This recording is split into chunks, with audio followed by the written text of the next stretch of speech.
Bismillahirrahmanirrahim. Assalamualaikum warahmatullahi wabarakatuh.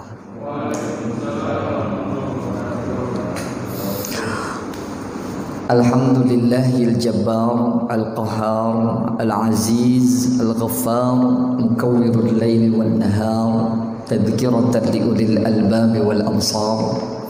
Asyhadu an la ilaha illallah wa asyhadu anna Muhammadar Rasulullah.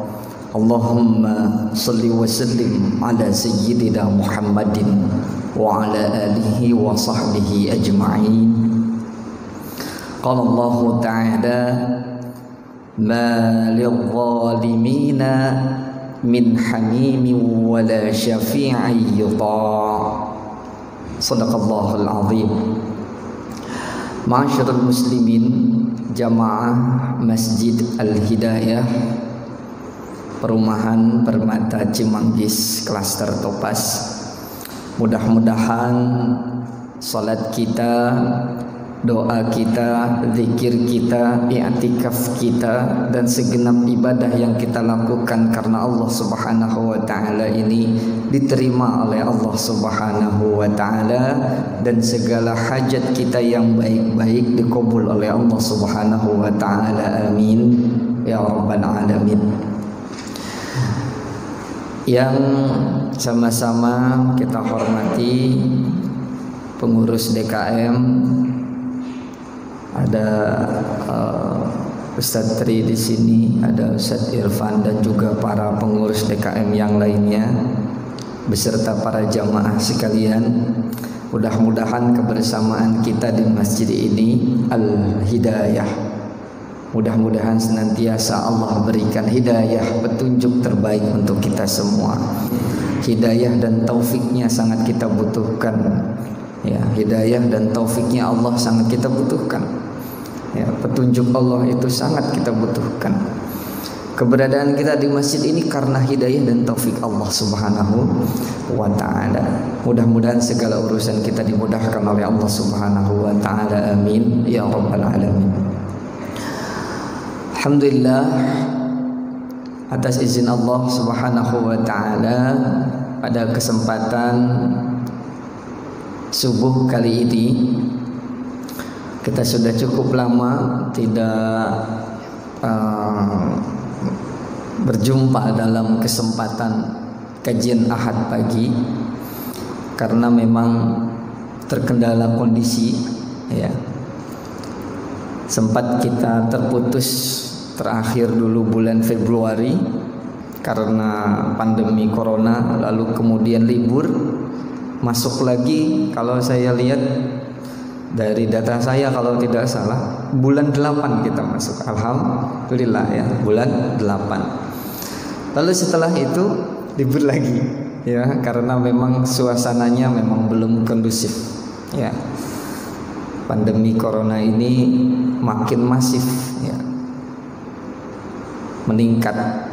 Lalu kemudian kita libur bulan 8, 9, 10, 11 dan masuk lagi di bulan 12. Alhamdulillah. Tetap harus kita bersyukur kepada Allah Subhanahu wa taala. Ya, karena Allah masih perkenankan kita untuk bermuajahah di masjid ini, untuk merengkuh keberkahan Allah Subhanahu wa taala, untuk sama-sama kita duduk di masjid ini beriktikaf. Jadi sudah niat iktikaf kita ini, ya. Sudah kan? Sudah niat iktikaf. Nawaitu al-iktikaf, ya. Jadi kita harus berniat iktikaf, karena duduknya kita di masjid kalau tidak niat iktikaf ya dianggap duduk-duduk saja biasa. Seperti halnya kita berwudu, ya. Ya, kalau tidak niat ya dianggap main-main air. Mandi Jumat atau mandi junub, ya, mandi besar atau mandi sunnah, kalau tidak diniatkan jadi mandi biasa saja. Nah, ini pentingnya niat.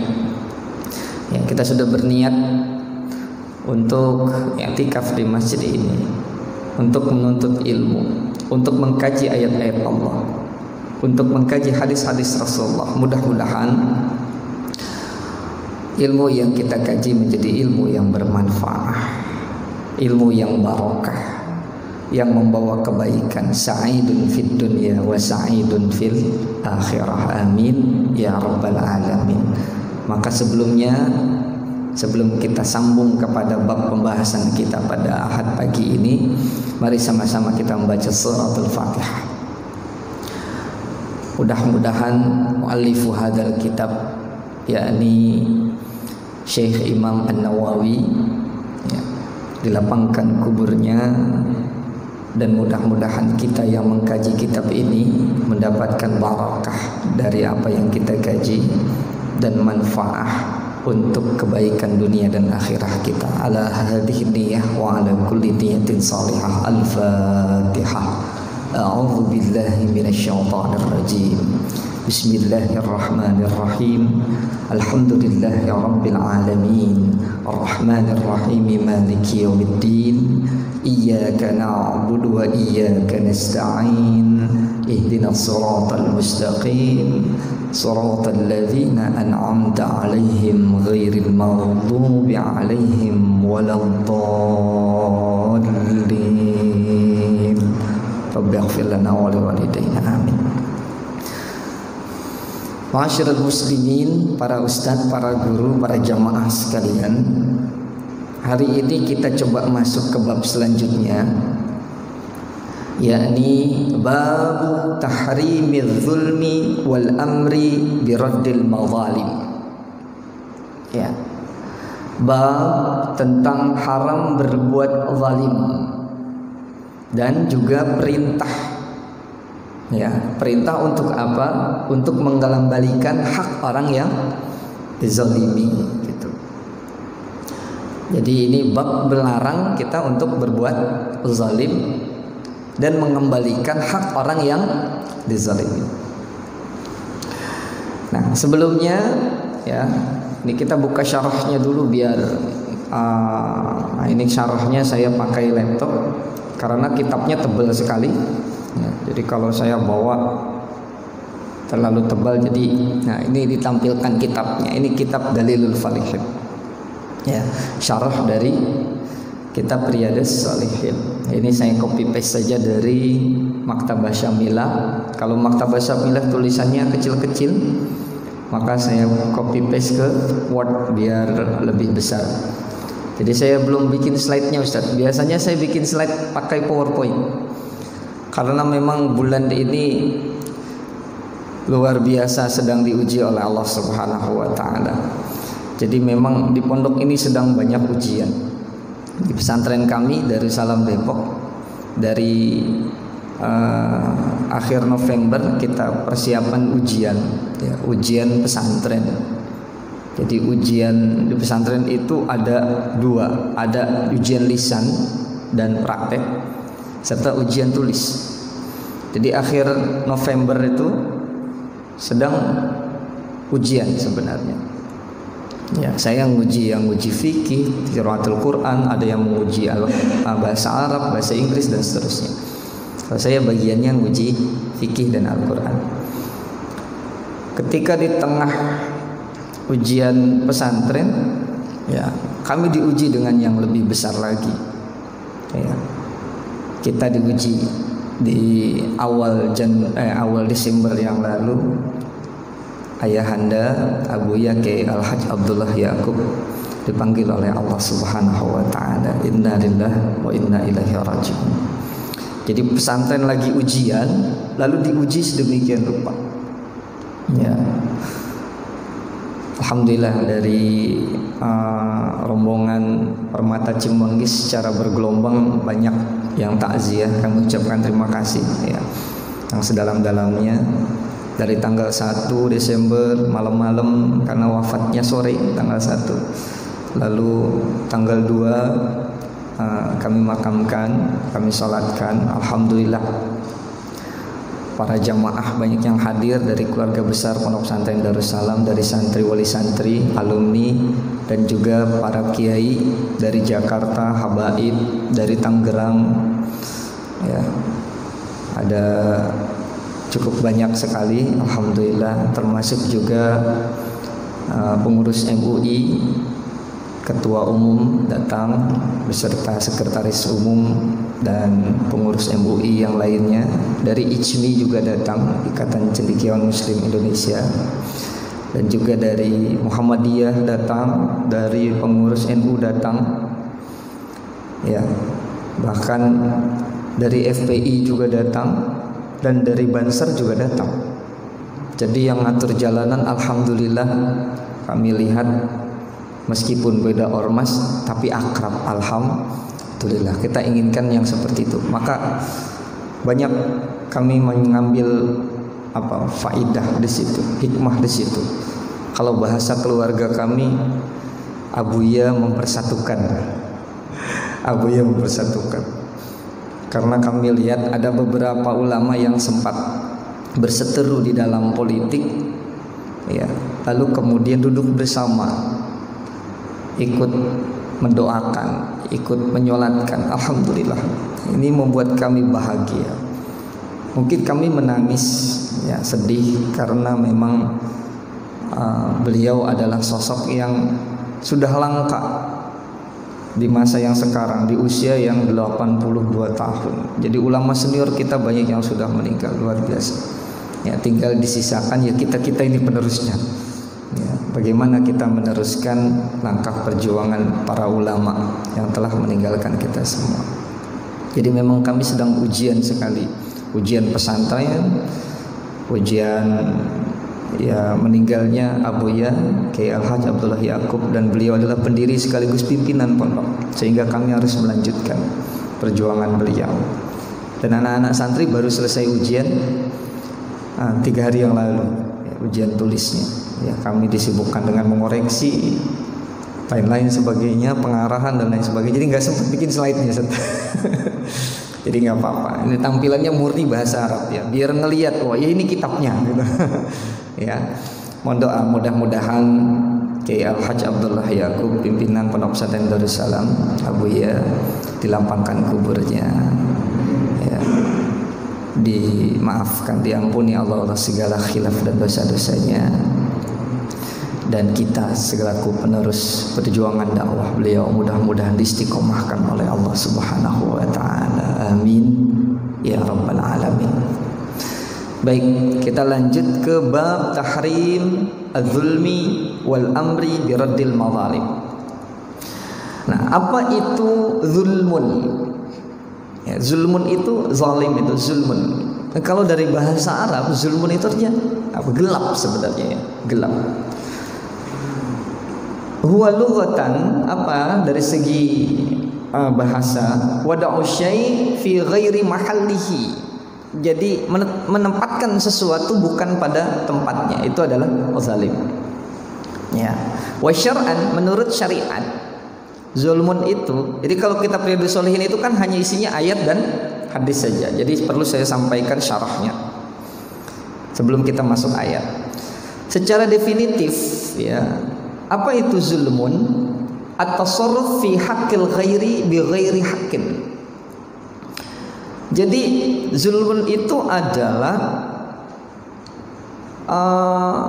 kita melakukan sesuatu atau memperlakukan sesuatu, ya, tapi tidak tepat begitu. Bi ghairi haqqin, enggak benar. Harusnya benar jadi tidak benar. Harusnya A, kita lakukan B. Keputusannya harus C, kita buat D. Yang harus kita lakukan itu apa, tapi yang kita lakukan perbuatan yang lain yang tidak tepat. Itu yang disebut dengan zulmun itu. Atau dengan makna yang lain, melanggar batas. Mujawazatul haddi. Jadi melanggar batas. Jadi batasannya sudah sampai situ, tapi kita melampaui batas. Ya, termasuk juga batas kecepatan, ya. Ya, kalau di tol itu kan kecepatannya 80 km kadang. Ya. Kalau lebih dari itu sebenarnya sudah zulmun itu. Sudah zalim. Jadi wajar kalau kena tilang. Gitu, ya. Harusnya pakai helm lalu kemudian tidak pakai helm. Ya, kalau ditilang ya wajar karena sudah zulmun itu, sudah melanggar batas. Ya, wal amru biraddil mazalim, maksudnya apa? maksudnya adalah ya, ketika kita melakukan kezaliman atau seseorang melakukan kezaliman, berarti dia kan mengambil hak orang lain ya. Ya. Fi haqqil khairi bi khairil haq. Ada orang yang berhak lalu haknya diambil gitu. Atau ada orang yang berhak lalu haknya tidak diberikan. Ya, misalkan majikan. Ya. Lalu kemudian dia kan harus memberikan upah. Nah, upahnya tidak diberikan. Itu termasuk at-tasarruf fi haqqil khairi bi khairi haqqit itu. Ya. Tidak diberikan haknya itu. Maka itu perbuatan zalim. Nah, kita diperintahkan untuk tidak cukup hanya dengan bertaubat kepada Allah, tapi harus mengembalikan haknya. Gitu. Bahkan di sini dikatakan, ya, jika seandainya itu berupa sesuatu barang, maka harus diberikan barang itu seperti itu seutuhnya. Tidak boleh dikurangi, tidak boleh. Ya kalau dikurangi berarti masih zalim gitu. Min misli fil mithli gitu. Wal qimah fil maqumi. Kalau berupa nilai, ya, pencemaran nama baik itu kan zalim juga. Ya, tidak berupa benda tapi abstrak itu pencemaran nama baik. Maka nama baiknya harus dipulihkan ya untuk menebus dosa kezaliman. Jadi zalim itu tidak cukup hanya dengan bertaubat. Ini kembali ke bab taubat dulu.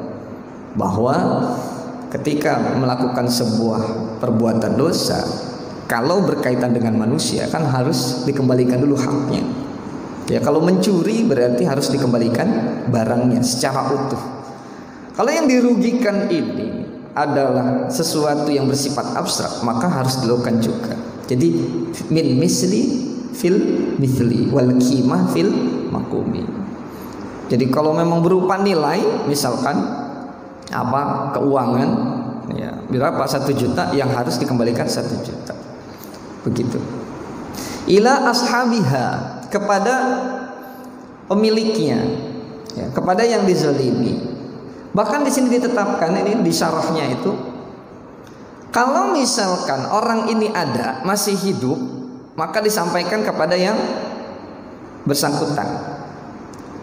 Wa illa, kalau sudah meninggal, falil waris, maka diberikan kepada ahli warisnya. Jadi harus diserahkan. Wah, kita berbuat zalim sama ayahnya, ternyata ayahnya sudah meninggal, maka kita berikan hak itu kepada ahli waris. Ya, fa in faqada al mustahiq. Nah, ini ada orangnya yang kita zalimi ini, lalu kemudian kita ingin bertaubat, kita cari-cari, kagak ketemu orangnya. Ya mungkin karena kita berbuat zalimnya via medsos. Ini kan bahaya nih. Sekarang kan banyak bahaya, banyak hoax, banyak fitnah. Ya, lalu kemudian orang yang kita fitnah ini, orang yang kita zalimi ini, ya ternyata korban hoax. Wah, kita harus cari ini. Wah, kemana ini yang kita zalimi ya? Harus cari itu. Ya, nggak ketemu orangnya itu karena memang terputus ya kabarnya. Ya, dianya mungkin sudah pergi kemana dan tidak terdeteksi keberadaannya. Ya, maka di sini dikatakan liqodin aminin, maka harus diberikan haknya ya kepada seseorang pengurus setempatnya, bisa dititipkan ke RT-nya yang atau RW-nya gitu. Seperti itu. Jadi kalau berupa materi, maka materinya diberikan ke situ. Ya. Kalau pencemaran nama baik juga bisa dilakukan dengan denda. Ya. Dititipkan saja uangnya di situ kepada liqodin aminin, karena suatu saat mungkin orang ini akan kembali ke daerah itu. Ya. Nah, kalau misalkan sulit lagi, nggak terdeteksi alamatnya sama sekali, kita nggak tahu. Ya, di sini dikatakan solusinya bagaimana? Tasaddaqa biha ilal fuqara biniyatil gharam. Kita bersedekah kepada orang fakir miskin untuk menebus dosa kita karena telah berbuat zalim. Ya, dengan mengasihi orang fakir, ngasih makan, ngasih pakaian dan seterusnya. Biniyatil gharam, dengan niat bayar hutang. Gitu. Kama fil wadi'ah, ya, seakan-akan seperti barang titipan. Jadi kita berikan gitu. Ya. Nah, seperti itu. Ya. Baik. Kita langsung masuk kepada ayatnya ya, karena waktunya juga terbatas. Jadi zalim itu apa secara bahasa ya? Menempatkan sesuatu bukan pada tempatnya. Ya. Sekarang dari ayat qala Allah Ta'ala ma lidh-dhalimina min hamimin wala syafi'in yuta'. Qala Allah Ta'ala ini disyarah dalam kitab Dalilul Falihin. Ta'ala itu artinya apa sih? Ta'ala kita kan sering ngomong ya. Wa qala Allah Ta'ala gitu ya. Apa itu Ta'ala?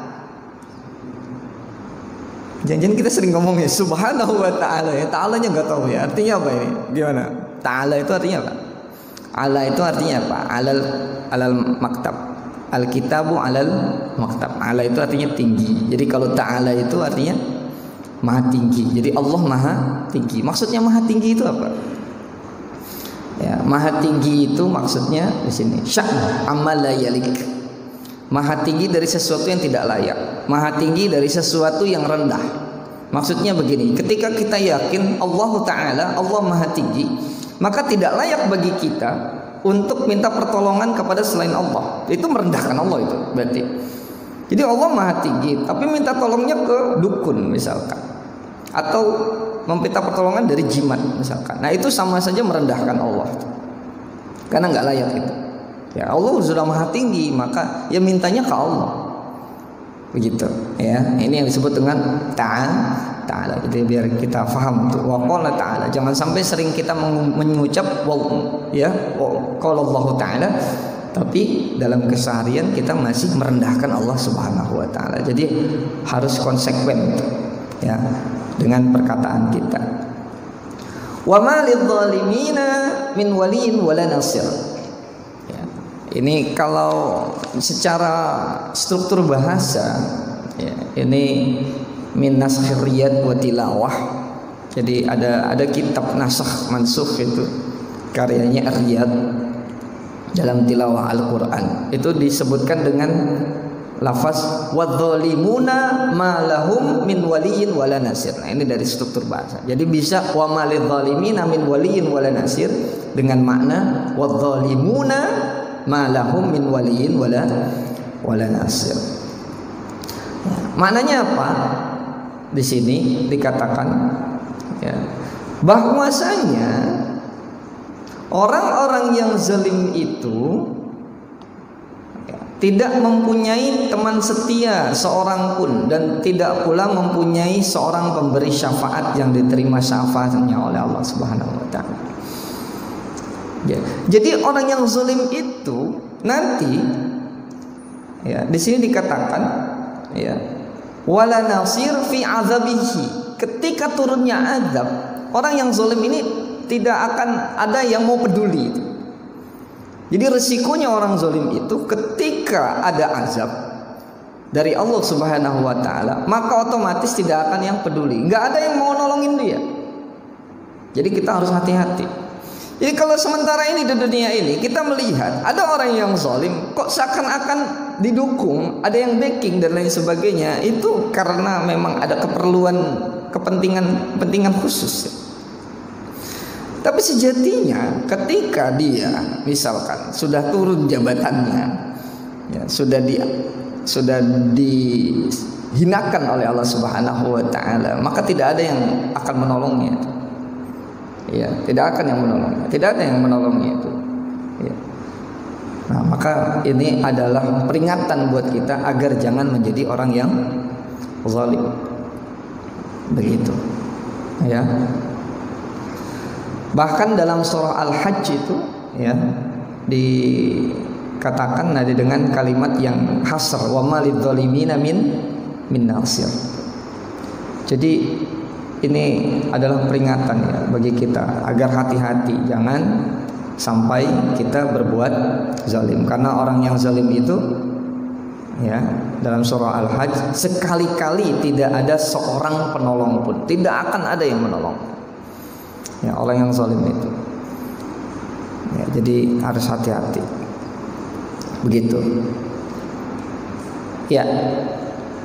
Baik, kita masuk kepada hadisnya. Wa amal ahadis an-nabawiyah faminha hadis Abi Dzar. Yang pertama ada sebenarnya hadis, ya, yang diriwayatkan oleh Abi Dzar, Jundab bin Janada al-Ghifari, yang kita kenal dengan Abi Dzar al-Ghifari. Tapi ini tidak dimasukkan ke dalam hadis ini karena pernah kita bahas dalam bab al-mujahadah. Nah, kita langsung pada hadis yang selanjutnya. Wa an Jabir radhiyallahu anhu anna Rasulullah sallallahu alaihi wasallam, ya, bahwasanya Rasulullah sallallahu alaihi wasallam bersabda, ittaqu adz-dzulma. Ittaqu adz-dzulma. Artinya takutlah kamu sekalian pada kezaliman. Jadi takwa itu dari segi bahasa apa? Takut, ya. Takut. Ya, jadi maka ittaqu di sini maknanya adalah takutlah kamu sekalian pada kezaliman. Ittaqu adz-dzulma. Maknanya apa? Ai ijtanibu dzulmal ibad wa minhum an-nafs. Jauhilah kalian perbuatan zalim kepada ibad. Ibad itu artinya sesama hamba Allah Subhanahu wa taala. Wa minhum an-nafs. Dan juga para ulama mengatakan larangan berbuat zalim itu tidak hanya kepada sesama manusia, tapi juga kepada siapapun yang bernyawa. Jadi dilarang berzalim juga, berbuat zalim kepada pepohonan. Pohon tidak salah apa-apa dipotek, dicoret-coret, dilukai. Itu tidak boleh. Ada hewan, kucing misalkan, masuk ke rumah, dizalimi misalkan, ya, dizalimi, tidak boleh. Jadi ini penafsirannya begitu, ya, larangan berbuat zalim kepada sesama hamba Allah dan juga kepada makhluk-makhluk Allah yang bernyawa. Bentuk kezaliman itu bagaimana? Di sini dijelaskan biman iha hakiha, tadi kita sudah singgung, tidak memberikan haknya, ya, punya tugas untuk memberikan bantuan kepada masyarakat, bantuan COVID, lalu dikorupsi, ya, lalu kemudian sekarang ramai begitu. Nah, itu tidak boleh karena itu adalah perbuatan zalim. Jadi bapak-bapak punya, ya, kewajiban. Seorang istri itu punya haknya harus dinafkahi. Lalu kita tidak menafkahi keluarga kita, itu zalim. Begitu. Jadi hak orang lain tidak disampaikan. Begitu. Atau bentuk yang kedua, au i'anatuha ala maksiatillah. Ada orang berbuat maksiat terus kita tolong. Ya. Ente mau mencuri, ayo saya kasih jalannya gitu. Itu zalim juga. Atau yang lagi ramai ini, si diancam orang yang mencuri atau korupsi dengan dana COVID akan dihukum mati misalkan itu. Ya harus ditegakkan. Kalau tidak ditegakkan maka zalim. Apalagi dibantu gitu. Ya tenang saja, Anda aman-aman saja gitu ya. Anda aman-aman saja, ya nanti gampanglah saya bantu. Itu zalim juga. Itu termasuk i'anatuha ala maksiatillah. Jadi ketika ada potensi seseorang untuk bermaksiat, lalu kita bantu dia, ya, dalam kemaksiatan, itu zalim juga maknanya. Wa itaatiha fiha, termasuk juga taat, ya, taat terhadap sesuatu yang zalim. Jadi kita tahu ini zalim, ini perbuatan yang nggak benar, tapi kita taati, nah itu juga zalim juga. Jadi kita masuk ke dalam kategori berbuat zalim juga. Maka ini hati-hati. Jadi bentuk kezaliman itu bisa sebagai pelaku, bisa sebagai pembantu gitu. Nah, jadi ada pencuri misalkan, dikejar polisi, lalu kemudian dia bersembunyi di rumah kita. Terus polisinya nyari, oh mana pencurinya? Wah saya nggak tahu. Itu zalim kita itu, sudah zalim. Jadi pencurinya berbuat zalim dan kita juga berbuat zalim. Jadi hati-hati. Ya. Fa inna dzulma dzulumatun yaumal qiyamah. Ya. Karena kezaliman itu merupakan kegelapan pada hari kiamat. Nah, jadi tadi kita sudah sampaikan zulmun itu artinya gelap. Nah, ini disyarah sama Al-Qadi Iyad. Bahwasanya yang dimaksud dengan kalimat ini fa inna zulma zulumati yaumil qiyamah itu bahwasanya orang yang berbuat zalim itu nanti di yaumil qiyamah tidak akan mendapatkan petunjuk dari Allah Subhanahu wa taala disebabkan bisa babi zulmihi fid dunya, karena disebabkan perbuatan zalimnya di dunia. Jadi nanti di yaumil qiyamah digambarkan dalam banyak hadis bahwasanya suasananya gelap. Jadi suasananya gelap. Jadi nanti akan dibedakan mana orang-orang zalim dan mana orang-orang mukmin. Kenapa? Karena orang mukmin ini kama annal mu'mina yas'a bin nurin wa huwa musabbibu an imanihi fid dunya. Orang yang beriman itu nanti akan mendapatkan cahaya. Ya, mendapatkan cahaya. Akan tampak cahaya, lalu kemudian ia akan bisa pergi kepada titik-titik berkumpulnya orang-orang beriman. Sedangkan orang-orang zalim nanti di yaumil qiyamah dia akan tabrak-tabrakan, ya kegelapan karena melihat gelap. Jadi dalam satu tempat di padang mahsyar, jadi ada yang tabrak-tabrakan, keinjek-injek dan lain sebagainya karena merasa gelap, tapi ada yang tenang-tenang saja. Coba bayangkan ini masjid, ya, lagi berkumpul kita berdesak-desakan, lalu tiba-tiba mati lampu. Apa yang terjadi? Ya ribut gitu ya. Ya ribut, bisa tabrak-tabrak, pengen pada keluar. Tapi ada orang yang bisa melihat dalam kegelapan. Nah ini kan dia tenang-tenang saja, wes pintunya ada di situ, gitu. Ya, karena nanti kan di yaumil qiyamah bayangannya itu kita akan berkerumun lalu kemudian ya mencari syafaat, mencari apa? Syafaat, dan kita akan mendapatkan syafaat dari Al-Quran, dari Rasulullah Sallallahu Alaihi Wasallam. Mudah-mudahan insya Allah. Dengan sebab apa? Dengan sebab keimanan. Jadi nanti kalau kita punya iman, bukan termasuk orang-orang yang zalim, itu akan dapat cahaya. Oh kesana, tenang saja gitu. Berbeda dengan orang zalim, dia akan kebingungan di sana. Ya, ini disebut dengan tafsir bil ma'thur. Ya, jadi hadis ditafsir dengan ayat Al-Quran, surah Al-Hadid ayat 12. Ini ayatnya ya. Gitu. Yas'a nur baina aidihim wa bi aimanihim. Jadi orang beriman itu akan mendapatkan cahaya dengan sebab apa? Bi aimanihim, dengan sebab keimanan. Nah, nanti cahayanya itu bi aidihim, ya, dibawa cahayanya. Kalau biasa sekarang lampu senter. Ada yang modelnya pakai lilin gitu. Cahaya tapi lilin, mungkin karena imannya tipis. Ya. Ada yang pakai kayak senter HP gitu ya. Ada yang pakai senternya besar ya. Itu macam-macam tergantung keimanannya. Ada yang mungkin senternya senter otomatis gitu.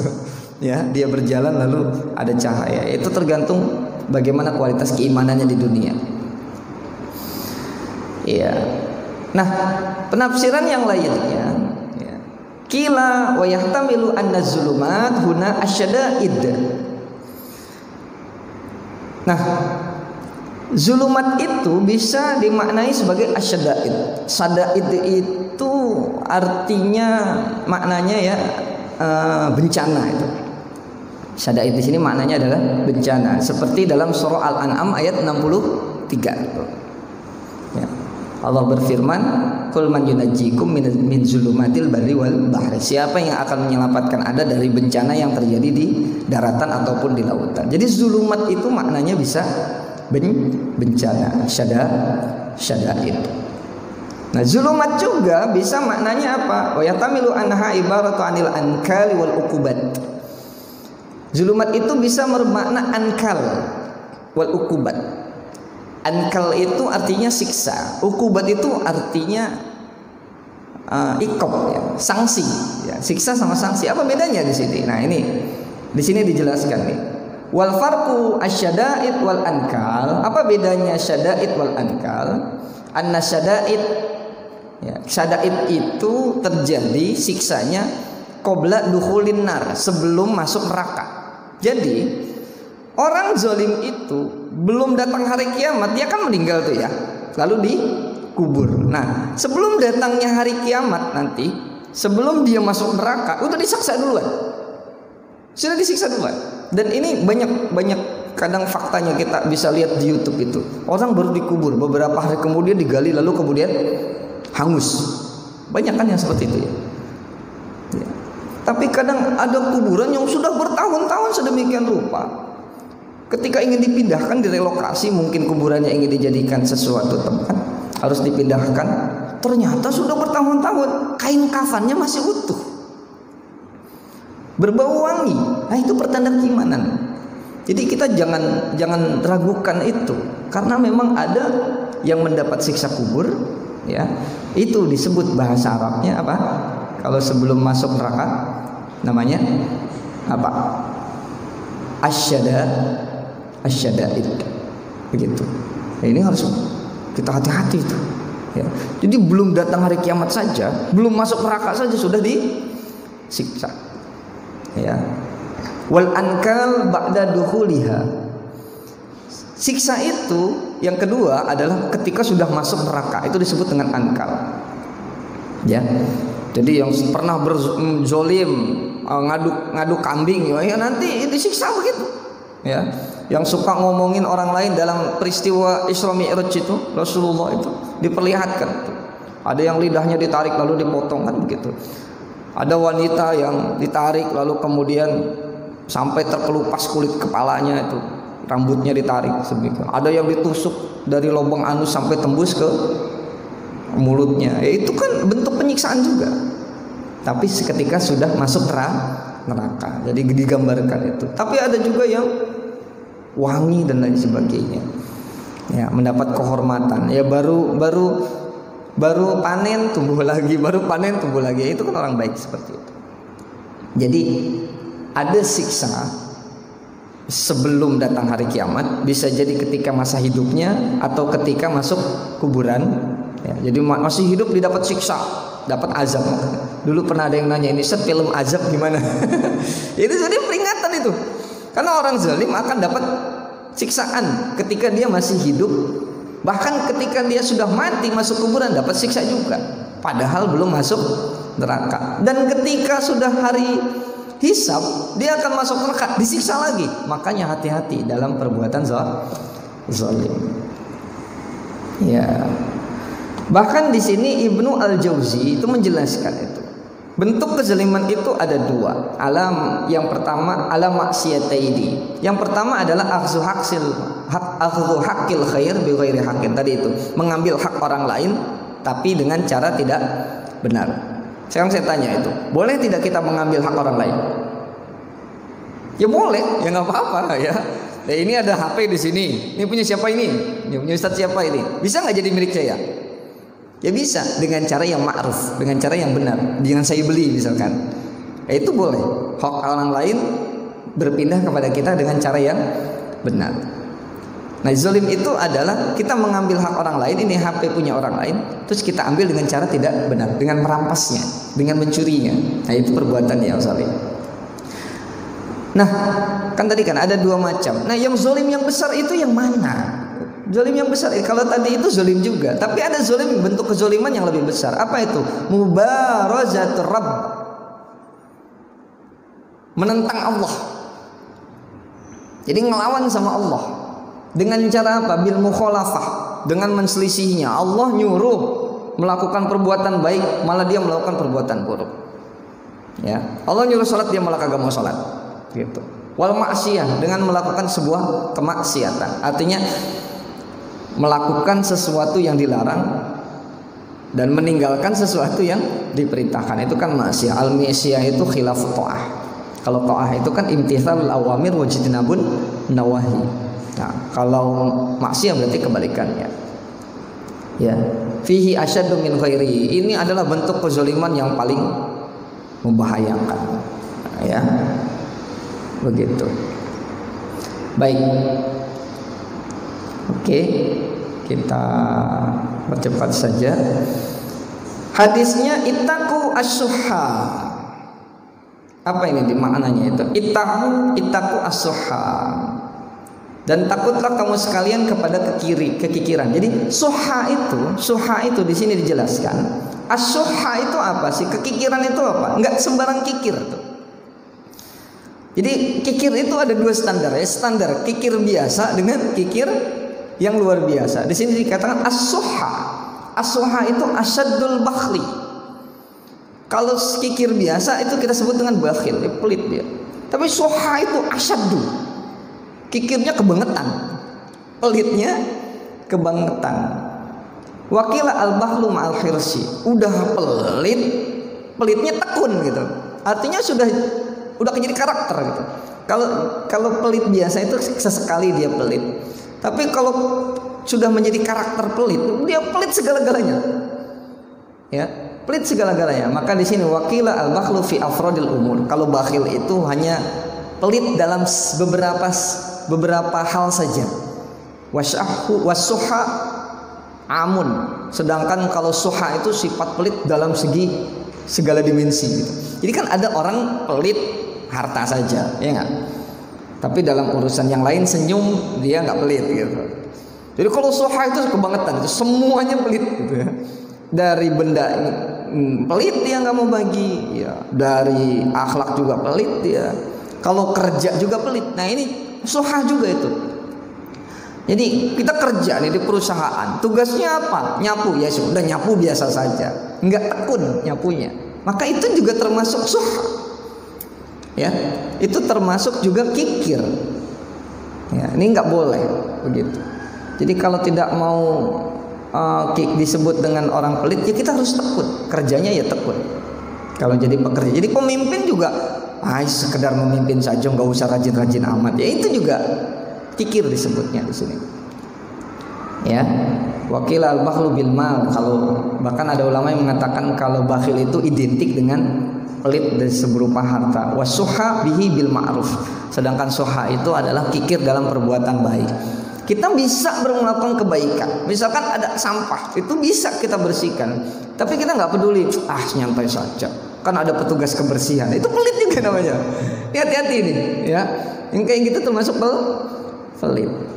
Kenapa dilarang pelit? Ya. Fa inna suha, di sini dikatakan hadisnya fa inna suha ahlaka man kana qablakum hamalahum ala an safaku dima'ahum wastahallu maharimahum. Nah, ini karena pelit itu dalam sejarah itu telah membinasakan umat sebelum kalian. Nah, ini saya akan cerita nih. Ini di kitab Riyadhus Shalihin dan kitab Dalilul Falihin ini tidak dijelaskan secara rinci. Hanya disebutkan di sini maksudnya apa? Qatlu ba'dihum ba'dan kama qutila zalika al-Isra kam Israili ibnu ammihi allazi yarisahu isti'jalan lil irsi. Nah, ini hanya disinggung saja. Yang dimaksud dengan qablakum di sini umat sebelum kalian adalah umat Israel. Nah, ini saya cerita dari kitab tafsir Ibnu Katsir. Jadi Syekh Ibnu Katsir ini dalam kitab tafsir ya, Ibnu Katsir itu dijelaskan cerita tentang penyembelihan sapi betina yang kemudian kita kenal dengan surah Al-Baqarah. Itu antum tahu tidak latar belakang sejarah kenapa kok disembelih, ada kisah penyembelihan sapi betina? Ada yang sudah pernah dengar belum di sini? Ya kalau sudah pernah dengar ya gantian antum yang bicara jelasin. Jadi gini. Jadi kisahnya ini karena pelit. Jadi ada seseorang kaya raya luar biasa dari bangsa Israel. Itu kaya raya. Ini kan kejadiannya di zaman Nabi Musa. Tapi pelit. Kaya tapi pelit. Dan dia tidak punya ahli waris, tidak punya anak, tapi ahli warisnya hanya satu. Siapa dia? Ibnu ambihi, anak dari pamannya. Nah, jadi dia kaya raya luar biasa, Tapi dia punya saudara satu-satunya ahli warisnya dalam kondisi miskin. Bayangkan, kaya raya tapi dia hanya punya satu-satunya ahli waris dalam kondisi miskin. Itu saking pelitnya ini orang. Jangankan berbagi sama orang lain, sama saudaranya aja kagak berbagi. Lalu apa yang terjadi kemudian? Si fakir ini, ya, saudara satu-satunya ahli waris kesel. Kenapa? Ini orang kapan matinya sih gitu. Kalau mati kan gue dapat warisan. Ya. Akhirnya apa yang dia lakukan? Dia bunuh kan? Dia bunuh ini, ya. Lalu kemudian setelah dia bunuh, ya, dalam kisahnya ini Ibnu Katsir menjelaskan secara rinci, saya potong saja. Setelah dibunuh sekian rupa dengan cara-cara licik sehingga tidak diketahui oleh masyarakat luas, lalu dia bawa ke sebuah tempat di desa lain. Lalu kemudian dia seakan-akan sedih gitu. Ini siapa yang bunuh ini? Ya siapa yang bunuh gitu ya, murah-murah gitu ya. Ini kan banyak juga sih sekarang skenario kayak gitu ya. Ya, ini jadi pelajaran juga ya. Jadi pura-pura dia yang bunuh tapi dia nggak ngaku itu. Ya, ini konspirasi dia. Oh, siapa ini? Akhirnya kan jadi ribut itu. Ya, jadi ribut. Jadi pembunuhan karena faktor kekikiran. Ini kalau diceritakan panjang lebar, siapa pemilik sapi betina ini? Pemilik sapi betina ini adalah orang Israel juga, tapi orang soleh. Jadi jangan terlalu melihat orang Israel jahat semua aja. Ya, ada orang yang soleh juga. Dia sangat berbakti kepada ibunya. Singkat cerita, ini dia punya sapi istimewa. Ya, punya sapi istimewa. Lalu kemudian ibunya bilang nih ke anaknya, "Nak, jual nih sapi seharga 3 dinar." Seharga apa? 3 dinar. Dengan ridhoku. Dengan ridhoku. Lalu kemudian dia jalan, ini anak bawa ke pasar, pengen dijual itu sapinya. Nah, malaikat datang ingin menguji kebaktian anak ini. Lalu kemudian dites sama malaikat. "Nah, ini berapa harga sapinya?" 3 dinar. Dengan ridho ibuku. Ya udah, kamu nggak usah minta ridho ibu kamu, saya bayar 6 dinar. Ini kata malaikat yang menyerupai manusia untuk ngetes iman. Apa yang terjadi? Si anak ini bilang, enggak, saya tetap maunya 3 dinar. Karena kalau 6 dinar ibu saya nggak ridho gitu. Akhirnya nggak jadi itu dibeli sama malaikat. Terus pulang, dibawa tuh sapinya ke rumah. Ditanya sama ibunya, "Nah, kok dibawa balik? Tadi ada yang nawar sebenarnya, tapi nawarin 6 dinar bukan 3 dinar." Akhirnya kata ibunya, "Ya udah, nanti bawa lagi ke pasar, jual dengan harga 6 dinar gitu. Dengan ridhoku gitu." Datang lagi ke pasar, datang lagi malaikat ngetes imannya ya. "Ya udah nih, saya bayarin 12 dinar. Enggak usah ngomong-ngomong sama ibu kamu, udah saya bayarin 12 dinar." Enggak mau antum ini. Enggak, 12 dinar itu bukan ridho ibuku. Ibuku hanya nyuruh 6 dinar. Ini mau pulang lagi, ke ibunya gitu. "Bu, tadi ada yang nawar, berapa? 12 dinar. Kan ibu nyuruhnya 6 dinar gitu." Karena saking berbaktinya kepada ibunya itu.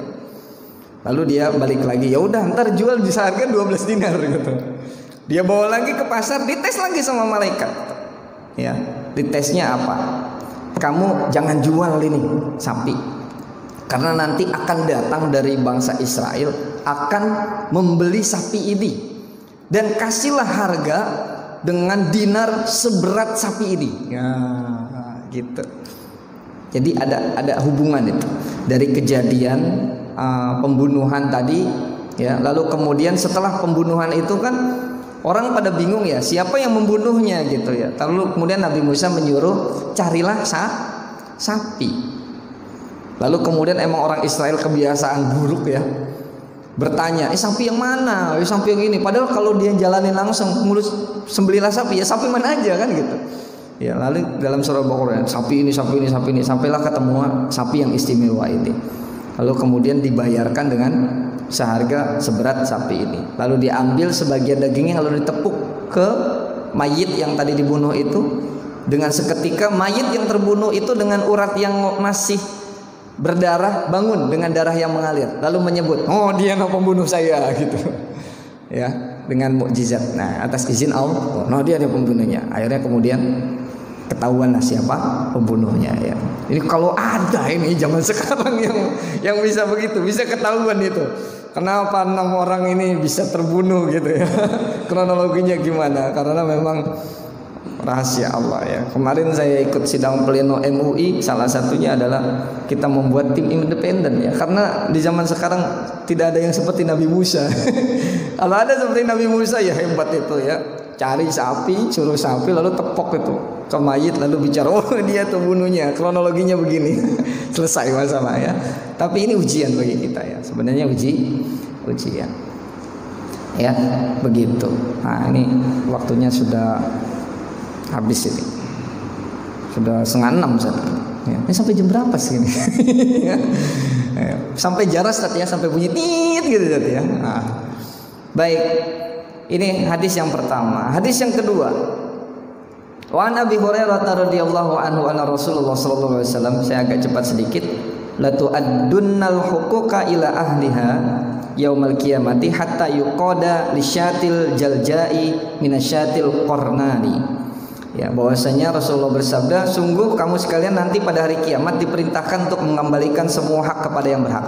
Jadi ini hati-hati, karena di yaumul qiyamah ada orang yang muflis kata Rasulullah. Orang yang muflis, orang yang bangkrut gara-gara di dunia dia berbuat zalim. Jadi di dunia ini dia banyak pahalanya, banyak kebaikannya, tapi banyak juga perbuatan zalimnya. Nanti di yaumil qiyamah itu orang-orang yang dizolimi itu akan menagih haknya. Ya, wah dia nih pernah zalimin sana, dikurangin lagi. Tadinya timbangan kebaikannya seperti ini. Karena diambilin sama orang-orang yang pernah dizolimi, habis kebaikannya, ya sampai habis, sampai defisit. Nah ini orang yang muflis kata Rasul. Nah ini hati-hati kita, jangan sampai berbuat zalim kepada siapapun. Bahkan tadi ulama ada yang mengatakan berbuat zalim tidak hanya kepada sesama manusia, tapi juga kepada makhluk hidup. Nah hati-hati, jangan-jangan ntar ada kucing di yaumil qiyamah nuntut hak kita, dihabisin nanti kebaikan kita. Ini hati-hati. Hatta yuqada lisyat, sampai kambing ya, kambing yang dizolimi oleh kambing yang lainnya itu akan mendapatkan haknya. Jadi dikatakan seperti ini. Jadi ada kambing nih, dia nggak punya tanduk, diseruduk sama kambing yang punya tanduk. Nanti di yaumil qiyamah yang nggak punya tanduk ini akan ditumbuhi tanduk untuk nyeruduk kambing yang pernah nyeruduknya di dunia. Itu kambing aja dikasih hak sama Allah Subhanahu wa taala. Gimana manusia? Hak apa di sini? Hak ini kalau di syarahnya dikatakan bukan hak taklif, bukan kisos. Kisosnya bukan taklif, tapi pembalasan saja. Karena di dunia pernah dizolimi, maka di akhirat dia akan balas menzolim, ya, akan balas perbuatannya. Ya, maka tadi itu dalam cerita yang dalam hadis masyhur itu disampaikan, ya itu ada di yaumil qiyamah itu yang sedemikian rupa mendapatkan balasan dari Allah karena perbuatan zalimnya di dunia. Ini hadisnya banyak sekali. Ini nggak apa-apa, saya sudah fotokopian hadisnya 19 hadis, nanti bisa dibaca di rumah. Karena ada waktu sedikit, silakan mungkin ada tanya jawab dulu. Ya, fadhal Ustaz. Waalaikumsalam.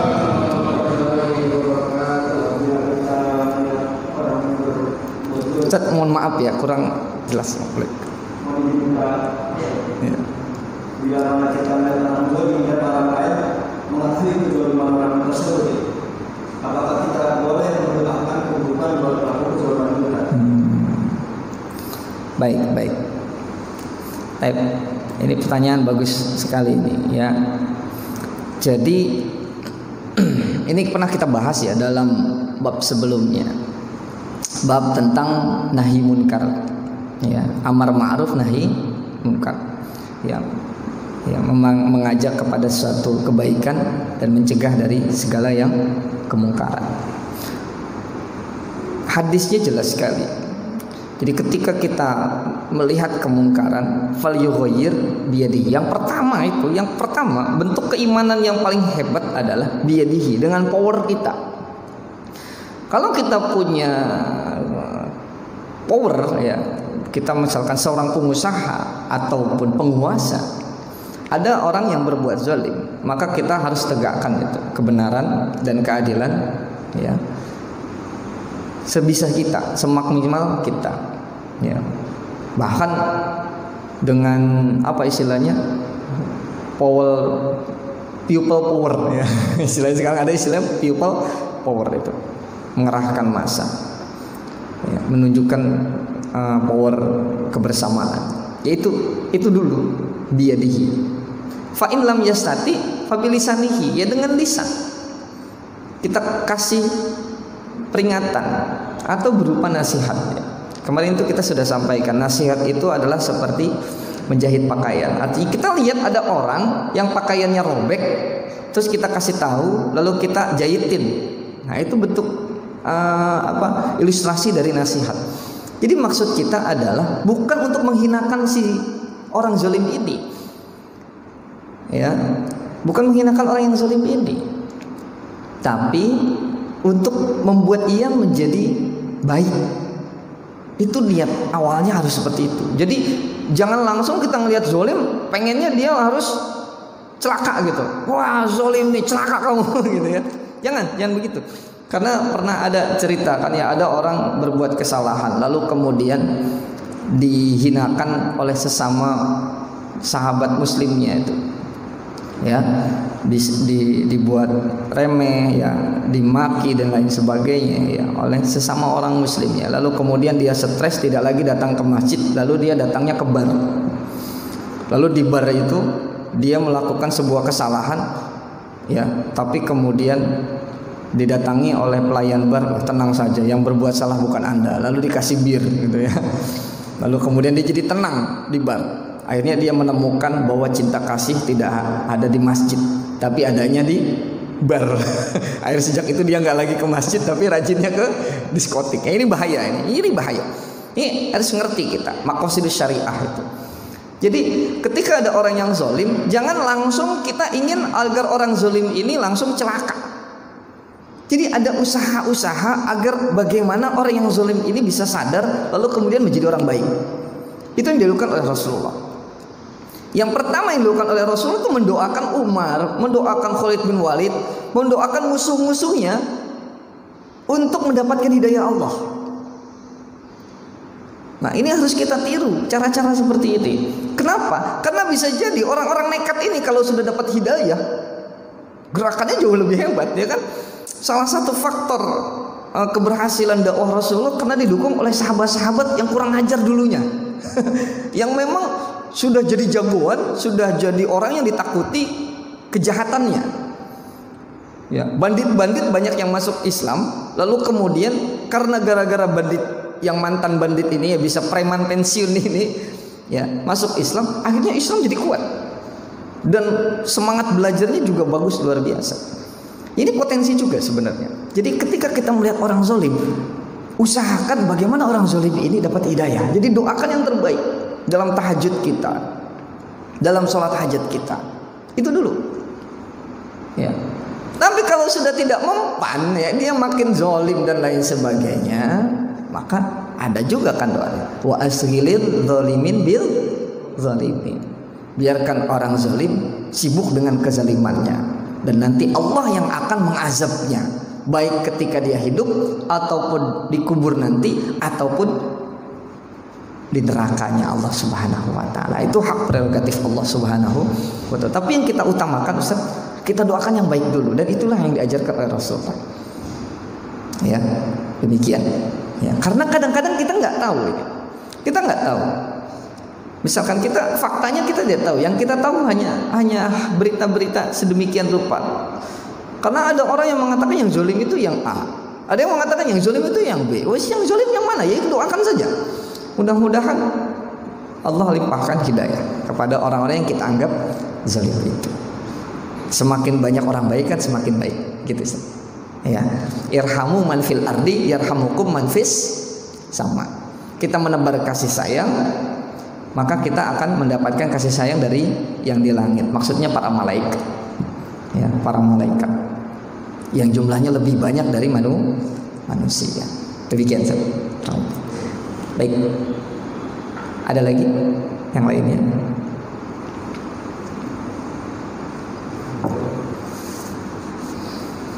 Udah lapar, saya pengen sarapan ini. Baik. Baik, kalau tidak ada lagi pertanyaan, saya juga ada agenda selanjutnya di pesantren. Kami ada gedung baru untuk santri putri, untuk asrama putri. Kami sebut kasih nama Sirojan Muniro. Ya, pagi ini juga penjemputan santri liburan. Ya, sebelumnya kita ada peresmian di pesantren untuk asrama santri putri. Ya, insya Allah pelaksanaannya juga jam 6-an lah, setengah 7 sebelum penjemputan. Ya, baik, kami mohon doanya dari para jamaah sekalian. Ya, kami juga terima kasih sekali lagi ya Pak Tri, Pak Irfan, para jamaah sekalian. Alhamdulillah sudah datang ke pesantren, sudah menyampaikan takziahnya, sudah menyampaikan doa-doanya. Mudah-mudahan harapan-harapan kita yang terbaik untuk almarhum Abu Ya Kiai Al-Hajj Abdullah Yaqub. Ya, benar-benar harapan terbaik ini, doa-doa terbaik kita dikabul oleh Allah Subhanahu wa taala. Dan urusan pesantren kami, pesantren Darussalam, yang kemudian kami lanjutkan perjuangan beliau. Ya, dari mulai pembangunannya. Ya, antum datang ke pesantren Darussalam ya memang bangunannya nggak berhenti. Ya. Karena santrinya bertambah, maka asramanya harus ditambah. Dan bangunan yang ada pun banyak yang harus diperbaiki. Ya begitu terus, memang kehidupan di pesantren seperti itu. Ya, kita menebar manfaat untuk sama-sama. Alhamdulillah banyak jamaah yang kadang ada ikut membantu di pembangunan pesantren kami ya, untuk anak-anak yatim ya, untuk anak-anak duafa yang kami asuh dan lain sebagainya. Ya, kami ucapkan terima kasih, jazakumullah khairan katsiran. Doakan kami mudah-mudahan istiqomah dalam perjuangan dakwah melalui lembaga pondok pesantren Darussalam, dan mudah-mudahan kita semua mendapatkan keberkahan yang terbaik dari Allah Subhanahu wa taala, mendapatkan senantiasa perlindungan lahir batin dari segala hal yang buruk dari Allah Subhanahu wa taala. Dan kita juga doakan kepada saudara-saudara kita yang terzalimi, mudah-mudahan Allah bukakan takbir. Allah bukakan takbir. Ya, Allah bukakan takbir. Mudah-mudahan sampai jelas siapa pelakunya, di mana sisi kriminalitasnya dan lain sebagainya. Allah buka, lalu kemudian Allah tegakkan ya keadilannya, dan kemudian kita semua terhindar dari segala bencana dan malapetaka. Karena bisa jadi malapetaka, bencana ataupun musibah yang datang silih berganti karena akibat kezoliman atau tindakan zolim dari mayoritas di antara kita semua. Nauzubillahi min dzalik. Maka kita harus banyak-banyak beristighfar. Karena kadang-kadang kita menganggap orang lain berbuat zalim dan kita lupa dengan perbuatan zalim yang pernah kita lakukan. Karena bisa jadi musibah yang datang silih berganti ini akibat tindakan-tindakan kita sendiri. Ya. Ma asaba min musibatin illa biiznillah. Semua musibah datang tiada lain karena izin Allah Subhanahu wa taala. Dan dalam ayat yang lain dikatakan bahwa tiada musibah terjadi selain karena perbuatan tanganmu sendiri. Nauzubillahi min dzalik. Mudah-mudahan kita adalah orang-orang yang beriman, orang-orang yang hebat imannya, orang-orang yang hebat Islamnya, orang-orang yang dijauhi oleh Allah dari perbuatan zalim.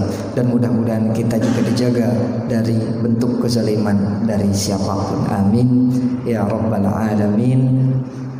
Subhanakallahumma wa bihamdika asyhadu an la ilaha illa anta astaghfiruka wa atubu ilaik.